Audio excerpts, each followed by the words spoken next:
बिस्मिल्लाहिर्रहमानिर्रहीम। अस्सलाम वालेकुम नाज़रीन। पंजाब में दूसरा बड़ा वाक़या, औरत पे तशद्दुद का वाक़या कि एक औरत को उठाया जाता है, थाने में बंद किया जाता है और उस पे एक चोरी का इल्ज़ाम लगा दिया जाता है, जो कि एक घरेलू मुलाज़मा होती है।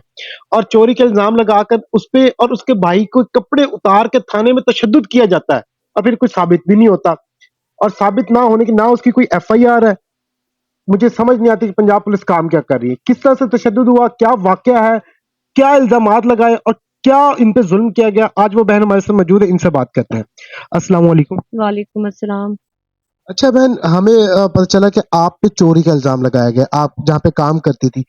क्या माजरा है, क्या वाकया, और थाने में किस तरह से आप पहुंचे और किस तरह वो हमें बताएं कि जब आप पे तशद्दुद किया गया कपड़े उतार के, ये सारा माजरा था क्या, हकीकत क्या?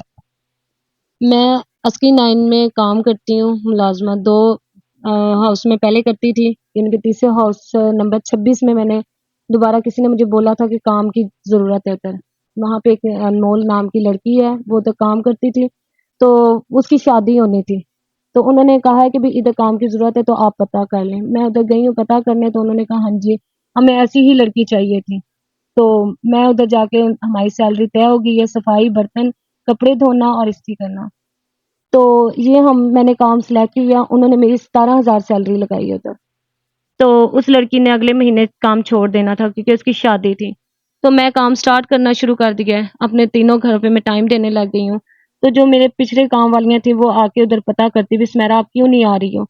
तो वो फिर जो आयशा बाजी थी उन्होंने कहा सुमेरा आपके पीछे कोई ना आए सोसाइटी से कि तुम क्या क्यों इतना लेट हो रही हो, क्यों नहीं हो रही हो? तो मैंने कहा ठीक है बाजी, कहती मैं आपकी सैलरी ज़्यादा बढ़ा दूँगी, मैं 18,000 रुपए आपकी सैलरी कर दूँगी। आप बाकी घरों में काम करती थी, वहां से क्या क्या सैलरी लेती थी? एक घर से मैं 6,000 रुपया लेती थी और एक जगह से मैं 7,000 रुपया लेती थी। वो 15,000 की सैलरी छोड़ के इन्होंने 1,000 आपका बढ़ाया। जी, वो मेरा उन्होंने 1,000 17,000 रुपए लगाया, तो मुझे तो 1,000 रुपया और उन्होंने कहा कि ये घर वाले तुम्हारे पीछे ना पूछने हैं। मैं कहा ठीक है बाजी। तो मैं उधर 9 बजे जाती थी सुबह और 2 से 3 बजे अपने घर आ जाती थी मैं। तो उधर से मैं काम किया, कुछ दिनों मैंने किया काम, तो वो जो अनमोल लड़की जिसने काम छोड़ा था वो दोबारा वापस आ गई है। उसने आके कहा है कि मैंने अपना काम शुरू करना है, आधा मुझे दे दो, आधा सुमेरा को दे दो आप। तो उसने कपड़े इस्त्री करना और धोने का काम खुद ले लिया, मुझे सफाई के और बर्तनों का काम दे दिया, यानी कि दोनों में 9-9 हज़ार रुपए कन्वर्ट कर दिए उन्होंने। जिस जगह से आपने काम छोड़ा था उनके लिए 1,000 सैलरी बढ़ाने के बाद उसमें से भी हाफ होगी। जी, उसमें से भी हाफ हो गई है। वो लड़की जो अनमोल थी ना वो वापस आ गई थी। नाज़रीन, जुल्म और सितम देखें कि ये क्या ये इंसाफ था। आपसे सवालात भी हैं इस चीज पे कि एक इदारे में किसी भी जगह पे आप काम करने जाते हैं तो आपका काम जब कुछ बंदा छोड़ के चल जाता है और सीट पे कोई और काम करने आ जाता है तो तब तक उसको दोबारा उस नौकरी पे नहीं रखा जाता जब तक वहां पे कोई वैकेंसी या कोई सीट खाली नहीं होती। मगर उसको लाकर फिर इनकी सैलरी भी हाफ ऑफ कर दी। वो औरत जो मजबूरी में किसी के घरों में काम करती थी, बाकी घर छोड़ के उस घर में अकेली रह के काम कर रही थी, उनके बच्चों का रिस्क जिस जो कमा के यहाँ पे लेके आती थी, जिस मजबूरी के तहत वो काम करने जाती थी, उससे वो आधा रिस्क भी छीन लिया गया। ये इंसाफ फराम कर रहे थे उस घर के ऑनर। अच्छा मुझे ये बताएं, इसके बाद हुआ क्या, ओरिजिनल हुआ क्या वहां? बस उधर मैं काम स्टार्ट करना शुरू किया, 10 से 15 दिन मुझे काम हुए थे करते हुए। जो उनका बड़ा बेटा है 22 साल का, एहतिशाम नाम है उनका, तो वो उनके कमरे में मैं सफाई करने जाती, अक्सर मुझे उधर से सिरिंजें मिलती थी। शावर सिंह। जी, ये मुझे नहीं पता लेकिन सिरिंजें बहुत बार मिली हैं मुझे। तो उसको फिर मैंने बाजी को दिखाया अपनी कि बाजी ये देखें एहतिशाम के रूम से मुझे सिरिंजें मिली हैं। तो उसने मुझे डाँट के बोला सुमेरा तुम अपना काम से काम करो। तुम्हें जो काम दिया गया सिर्फ तुम वो काम करो। मैंने छोड़ दिया। फिर कुछ दिनों बाद वो जो अनमोल थी लड़की, उनका मैंने दोनों का एहतिशाम का और उसको देखा है। बातें करते हुए, उसके रूम में कपड़े टाँगते हुए, उसको सोते हुए को जगाना, ठीक है, उसके लिए चाय लेके जाना और जब तक वो अनमोल काम से नहीं या लेट हो जाती थी ना, तो वो एहतिशाम कभी ऊपर कभी नीचे यानी कि अपना टाइम उसका इंतज़ार कर रहा होता था। जैसे वो आती थी, वो अपना चला जाता था यूनिवर्सिटी, उसको देखने के बाद। तो ये भी मैंने बाजी को कहा तो बाजी मुझे डाँट के बोली तुम अपने काम से काम रखो, इन चीज़ों पे आप वो ना करें। यही चीज़ें चलती रही हैं। फिर मुझे काम सैलरी का टाइम आया, मैंने सैलरी माँगी उन लोगों से कि मुझे सैलरी दे दो, उन्होंने कहा अच्छा देते हैं। तो मैं इसी तरह अपने काम के मुताबिक घर गई हूँ, उनके काम पे सुबह टाइम 9 बजे घर गई हूँ, उनके बर्तन धोए, सफाई जब करने लगी हूँ, तो मुझे ड्राइंग रूम से 1,000 रुपया मिला है। वो मैंने 1,000 रुपया उठाया, बाजी घर पे नहीं थी, मैंने अपने पास रखा, उस चीज़ की उन्होंने वीडियो बना ली है। وہ جو 1000 آپ نے صفائی کرتے ہوئے اٹھایا تھا، جی اس کی ویڈیو بنائی ہے.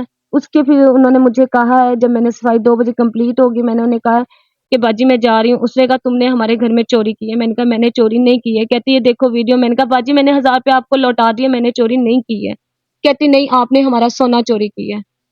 سونا چوری کیا آپ نے؟ جی کہتے سونا چوری کیا آپ نے. میں نے کہا باجی میں نے سونا نہیں چوری کیا. اس نے جو پھر مجھے ٹارچر کرنا شروع کر دیا, اس کے شوہر نے, بیوی نے, اس کی انمول نے, کہ چوری تم نے کی ہے تم مانو, ہم تمہیں کسی سوسائٹی میں کام کرنے کے لیے نہیں چھوڑیں گے, تمہارے ہم ایسی حالت کر دیں گے, تم یاد کرو گی, تم یہ کرو گی. انہوں نے مجھے بڑا ٹارچر کیا ہے. میں نے کہا میں نے چوری نہیں کی ہے.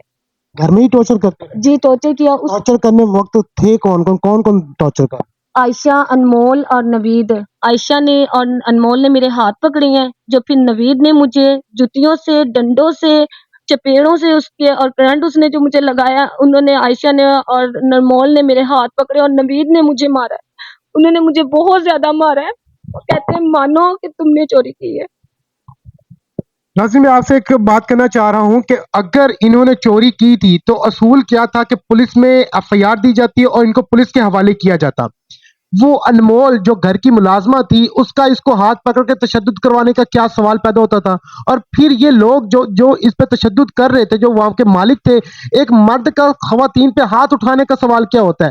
کیا اس پہ کیس نہیں بنتے؟ کیا اس پہ ایف آئی آر نہیں ہوتی؟ کیا ہمارے انصاف دینے والے, قانون دینے والے ادارے یہاں پہ سو گئے ہیں؟ ان کو سمجھ نہیں آ رہی کہ ایک مرد کا ایک عورت پہ تشدد کرنا یہ ایک جرم ہے, اور وہ گھر میں تو کرنٹ لگا رہے ہیں, تھپڑ مار رہے ہیں, جوتے مار رہے ہیں, اور اس کے پاس ثبوت کیا ہے, پروف کیا ہے؟ محض صرف 1000 پہ اٹھایا جو کہ لوٹا دیا, کیونکہ یہ یہاں سے ثابت ہوتا ہے کہ یہ پلاننگ کی گئی تھی. اور پلاننگ کیوں کی گئی تھی؟ کہ کہیں ان کے بیٹوں کے راز کسی اور گھر میں نہ پہنچ جائے, کہیں وہ سرنجے لگانے کے جو نشہ آور کرتا تھا, نشہ آور چیزیں لیتا تھا, یا وہ جو لوٹ کے دوبارہ اس گھر میں کام کرنے آئی, جو صبح جانا, جس طرح سے بہن بتا رہی ہیں, جا کے اس کو اٹھانا, کپڑے دینا, ناشتے دینا, اور نہ جانے کیا کیا حرکتیں کرنا. جب انہوں نے اس کی والدہ کو بتایا تو ان کے درمیان میں یہ بات کھٹکنے لگ گئی تھی کہ ہمارے بچے کی عزت پہ کوئی آنچ نہ آ جائے. آپ کے بیٹے کی عزت, آپ کے گھر کی عزت, آپ کی بات گھر سے باہر نکلے تو آپ کی توہین. جس عورت کو آپ نے اپنے گھر میں تھپڑ مارے, جوتے مارے, اس پہ تشدد کیا, کیا اس کی کوئی عزت نہیں تھی؟ کیا اس پہ تشدد کرتے ہوئے انمول اور یہ جو عائشہ ہے, آپ کو ذرا حیا اور شرم نہ آئی کہ کل اگر آپ کی طرف کوئی بندہ انگلی اٹھائے یا آپ کو کچھ کہے تو آپ پہ کیا گزرے گی؟ عورت کے نام پہ بدنما داغ ہیں آپ دونوں, شرم کرنی چاہیے آپ لوگوں کو. اور وہ جو مرد ہے, وہ مرد کے نام پہ, بس ٹھیک ہے, سمجھ گئے ہوں گے آپ.